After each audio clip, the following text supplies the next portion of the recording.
अगर हम लोग सत्ता में आ गए, भले हम लोग सरकार में मंत्री काहे ना बने, अगर वो ईमानदार है और अगर वो एक चपरासी भी है तो नमस्कार करेंगे। यदि हम लोग सत्ता में आए और यदि वो ईमानदार है तो हवलदारी काहे नहीं है, वो चपरासी काहे नहीं है, उनको नमस्कार होगा। लेकिन यदि वो बेईमान और भ्रष्टाचारी होगा तो झुमरा के पहाड़ के सबसे ऊपर के गाछ में चढ़ा कर छोड़ देंगे।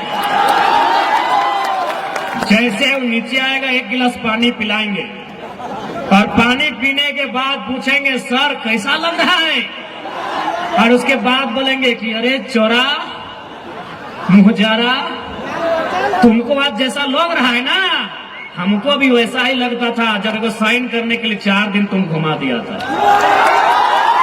एकदम छोड़ने वाले नहीं है, ईमानदारी से बोल रहे हैं, एकदम नहीं छोड़ेंगे। जो करप्टेड लोग होंगे झुमरा में चढ़ा चढ़ा के, गाछ पर चढ़ा चढ़ा के इनका हिसाब करेंगे, इस बात की गारंटी है। आज अगर यहाँ के नेता चाहे तो एक दिन में सारा कंपनी ठिकाने में आ जाएगा, एक दिन में सारा माफिया पैंट में 1 नंबर कर लेगा। लेकिन ये नेता चाहते नहीं है, ये चाहते नहीं है, इनको हिस्सा चाहिए वहां।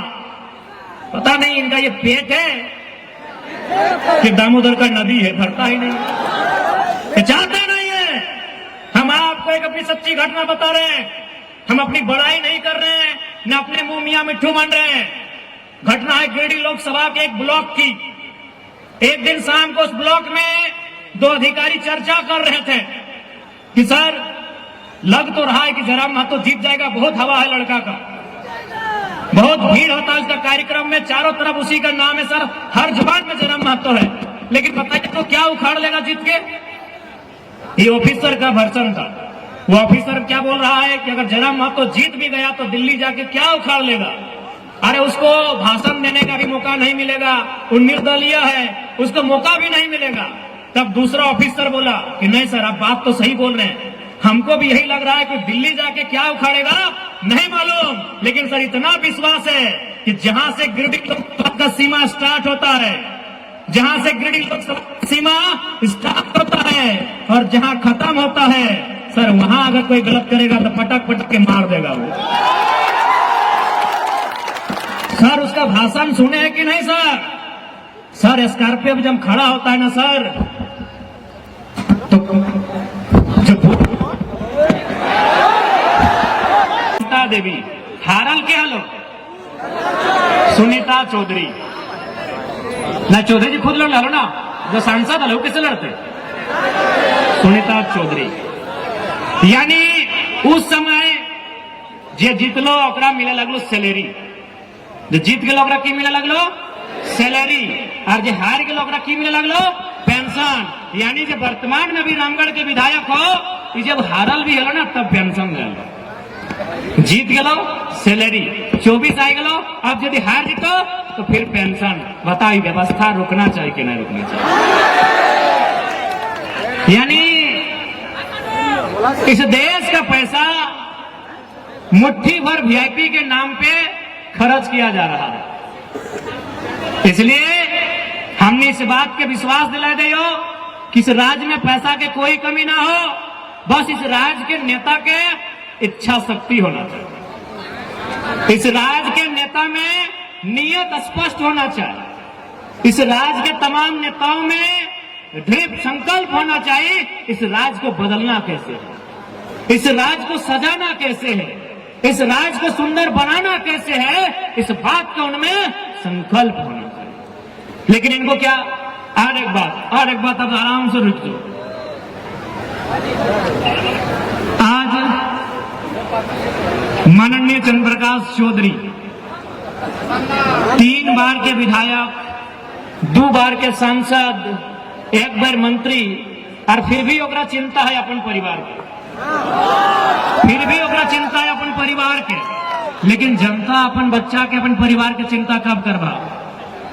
अगर है कि नहीं है ना, रांची भी चल जाओ, रांची के पूर्व सांसद अपन बेटी के टिकट दिया जाए, ओकरा भी चिंता है अपन परिवार के।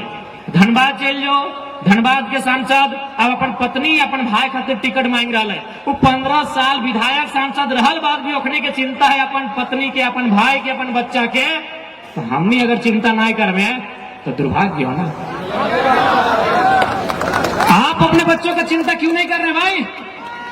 मंत्री महोदय को, सांसद महोदय को चिंता है कि नहीं पत्नी को नहीं तो कम से कम बेटे को टिकट दिला दे। इन्हीं को नहीं, जितने भी नेता सांसद बने हैं अब उनका टारगेट है अपना फैमिली से विधायक बनाए। यार वो सांसद है, 3 लाख की सैलरी है, सुख सुविधा है, रेलवे का भत्ता है, मोबाइल फोन का भत्ता है, किचन का भत्ता है, फर्नीचर का भत्ता है, दर्जनों भत्ता है, फिर भी उसको चिंता है अपनी पत्नी का, अपना भाई का, अपना बच्चा का। और जनता को जरा भी चिंता नहीं है। आपको क्यों चिंता नहीं है कि हम जिनको वोट करेंगे वो हमारे बच्चों की पढ़ाई के बारे चर्चा करें, हम जिनको वोट करें वो हमारे बूढ़ों की दवाई की चिंता करें, हम जिनको वोट करें वो हमारे घर के जवानों की कमाई की चिंता करें।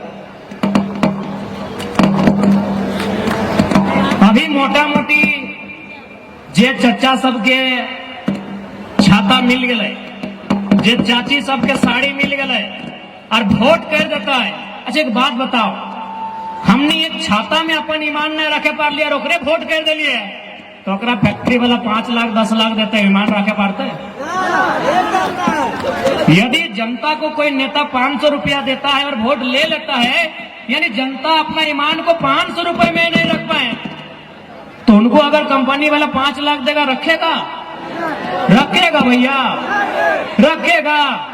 आप 500 रुपए में ईमान नहीं रख पाए, जैसे ही पैसा दिया ना ना ना बेरा डुबले देले हले की बोलते, भोटवा तो ओकरे दिया था।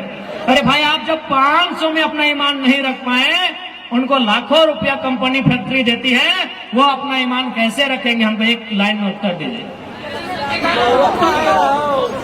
यही हम अपनी एक छोटी सी कहानी बता रहे हैं। और मांझी में रात 11 सवा 11 बजे 2 कॉर्पोरेट हमारी गाड़ी में, मन गाड़ी उनकी थी, बैठे वो आगे की सीट में थे, हम पीछे की सीट में थे, विराट भी साथ में था। जैसे ही गाड़ी में बैठे हमारा रोकर बीच कोई बातचीत ना, जैसी गाड़ी में बैठ लिए वो इतना जबर एगो लिफाफा, मतलब एगो बहुत बड़ा बंडल लगल हमारे हाथों में फेंक दिले, इतना बड़ा था, पीला रंग का कवर था, इतना मोटा था, हमारे हाथ में फेंक दिया और बोला इलेक्शन आ रहा है, काम लगेगा। हम तुरंत फेंक दिए और बात रिटर्न कल हम जनता का पैसा से लड़ने आए हैं भैया, रखिए। क्योंकि वो पैसा कितना था हमको नहीं मालूम, क्योंकि आज तक जिंदगी में उतना पैसा देखे नहीं और देखना भी नहीं चाहते हैं।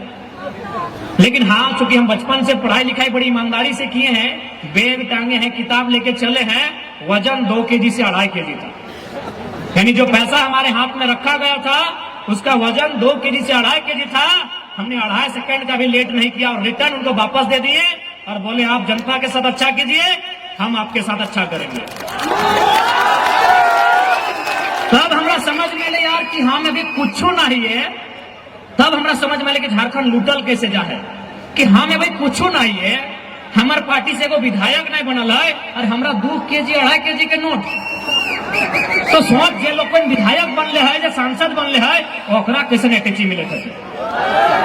झारखंड की बर्बादी का कारण यही है, झारखंड की बर्बादी का कारण यही है।